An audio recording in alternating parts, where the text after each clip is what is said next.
Hello guys, ito na yung ating bagong menu ngayon na niluto natin dito sa ating Japanese restaurant at sana ano ngayon guys, pumatok itong ating bagong menu. Kaya ano pa hinihintay natin? Let's go na guys at harap na tayo dito para matikman ang ating bagong recipe. Ayan, kinakain ko na. Nandun na kinabos yung ating ibang pagkain. Yan, titikman na nila. At siguradong sigurado ako, papatok to pag natikman nyo guys. Kaya ano pa hinihintay nyo? Arat na! At tapos nyo lang kung magkaano to. So ngayon yung ano niya guys, ito yung ano ba?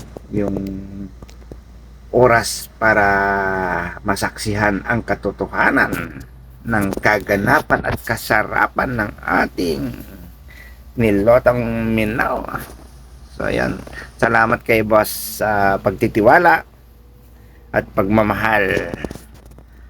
Maraming salamat. Thank you so much guys. Sana magustuhan nyo lahat to. Tikman nyo na rin.